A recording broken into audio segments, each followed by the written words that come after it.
वक्त में यहाँ से निकलने लेबर की तादाद है, हज़ारों की तादाद में लेबर यहाँ पर एक शिफ्ट में काम कर रही है। और यहाँ से अब ये निकलने वाले लोगों की तादाद से आप अंदाज़ा लगाएं कि अभी मज़ीद लेबर भी रिक्वायर्ड है। तो इससे आपको ये पता चल सकता है कि यहाँ पर कितना ज़्यादा काम हो रहा है, कितनी ज़्यादा एक्सपोर्ट यहाँ पर बढ़ चुकी है कि वर्क फोर्स इनको यहाँ पर कम लग रही है। इश्तिहार लगाकर लोगों से स्किल्ड लेबर का कहा जा रहा है कि वो यहाँ पर आकर अपना काम शुरू कर सकते हैं। हज़ारों की तादाद में वर्क फोर्स सिर्फ एक यूनिट में काम करती है और इस फैक्ट्री के दर्जनों यूनिट्स हैं जहाँ पर इस तरह के डिफरेंट डिपार्टमेंट्स हैं और वहाँ पर ये सारी वर्क फोर्स काम करती है। तो यहाँ पर अंदर के हालात भी चल के आपको दिखाता हूँ कि एक्चुअल यहाँ पे हो क्या रहा है। तो इस वक्त जो सियालकोट की एक्सपोर्ट इंडस्ट्री है कम से कम $2.5 अरब एक्सपोर्ट की शराकतदार है।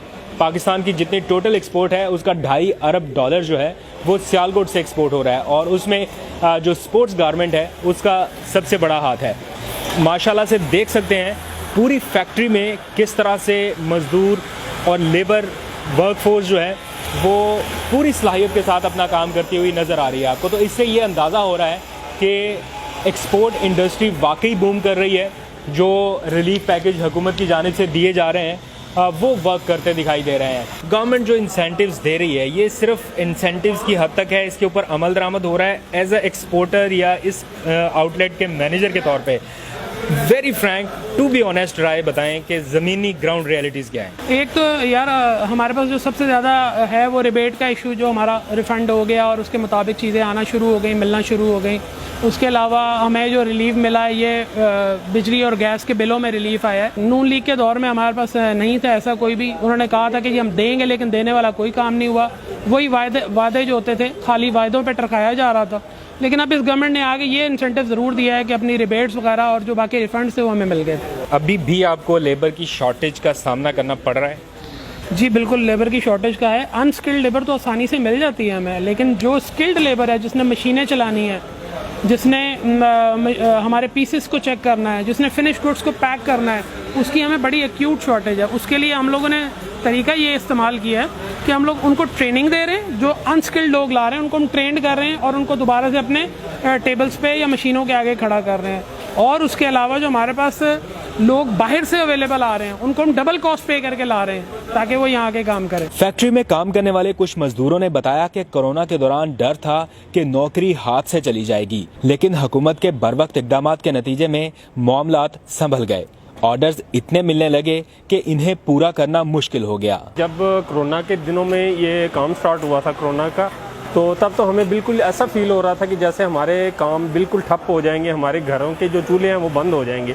लेकिन जो हुकूमत की पॉलिसीज़ की वजह से फैक्ट्रियों को इंसेंटिव मिले और कारोबार आना शुरू हुआ दोबारा, तब हमें जो हमारे घर के हालात बदलने शुरू हुए और काम का इतना ओवरलोड हो गया कि हमारे पास लेबर की शॉर्टेज हो रही है। जब से ये पीटीआई की गवर्नमेंट आई है, दिन ब दिन इसमें हम एक नुमायाँ तरक्की देख रहे हैं। जैसा कि गुज़श्ता सालों के मुताबिक हमारे आर्डर ईयरली के अगर हम जाएं हिसाब से तो 20-25 लाख होते थे, अब वो जो बढ़ के 30 से 35 लाख हो गए हैं। इस वक्त जो हमारे पास इन हैंड ऑर्डर हैं वो हमारे तवक्को से ज़्यादा हैं, वो जिनको हम पूरा करने की कोशिश कर रहे हैं कि दिन रात काम करके ताकि हम इसको सर्वाइव कर सकें। फैक्ट्री के मालिक ने बताया कि कोरोना के दौरान लगा कि इंडस्ट्री बैठ जाएगी, लेकिन अब चीन और भारत से कारोबार पाकिस्तान मुंतकिल होने लगा है। हम लोग ये समझ रहे थे कि इंडस्ट्री का पहिया टोटली बैठ जाएगा, लेकिन अल्हम्दुलिल्लाह इस गवर्नमेंट ने जो पॉलिसी इख्तियार की हैं, मैं ये समझता हूँ कि इससे पहले किसी गवर्नमेंट ने इस तरह तवज्जो इंडस्ट्री के हवाले से नहीं दी। इस वक्त बिजनेस चाइना और इंडिया की कुछ पॉलिसीज़ की वजह से पाकिस्तान में मूव हो रहा है। मेरी फैक्ट्री के बाहर इश्तहारात लगे हुए हैं कि हमें लेबर की सख्त ज़रूरत है। इस वक्त मेरे पास 2000 एम्प्लॉइज़ हैं, मज़ीद लोगों की ज़रूरत है। देखा जाए तो दूसरी कंट्रीज़ जो हैं उनमें जो है ना वो फुल लॉकडाउन था और वहाँ की इंडस्ट्री जो है ना वो बिल्कुल कोलैप्स कर गई, जिसकी वजह से जो है ना हमारे पास बिज़नेस बहुत ज़्यादा जो है ना वो शिफ्ट हो गया बांग्लादेश से, इंडिया से। तो ये चीज़ जो है ना इसके बाद जो हमारे पास प्रॉब्लम आई वो थी स्किल्ड लेबर की। ये रियलिटी है कि हमारे पास बांग्लादेश और इंडिया के ऑर्डर्स शिफ्ट हुए हैं, ये हकीकत है। 100% रियलिटी है इसमें कोई ऐसा डाउट नहीं है कि हमारे पास बिजनेस नहीं है.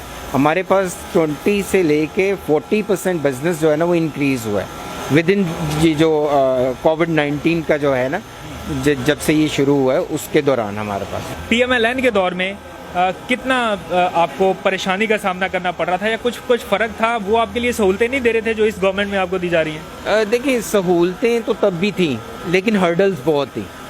PML नून के जो थे वक्त में हमारे बहुत से हर्डल्स थी, स्लो प्रोसेस थे बहुत से. हाँ, इस गवर्नमेंट में जो है ना वो ये हमें देखने को मिला है कि प्रोसेस बहुत तेज़ी से हो रहे हैं. ठीक है, थैंक यू वेरी मच. तो ये आपने बातें सुनी है इनकी. रियलिटी है कि बांग्लादेश और भारत के ऑर्डर्स पाकिस्तान को मिल रहे हैं. रियलिटी ये भी है कि लेबर की शॉर्टेज का सामना करना पड़ रहा है. रियलिटी ये भी है कि इंसेंटिव्स मिल रहे हैं. रियलिटी ये भी है कि माजी के दौर में जो हर्डल्स थी वो इस वक्त नहीं है. मुख्तलिफ इंडस्ट्रीज से ज़मीनी हक़ाइक़ का जायज़ा लेने के बाद वज़ीर आज़म के पास पहुँचे और मज़दूरों की कमी का मामला उनके सामने भी रखा. उन्होंने बड़ी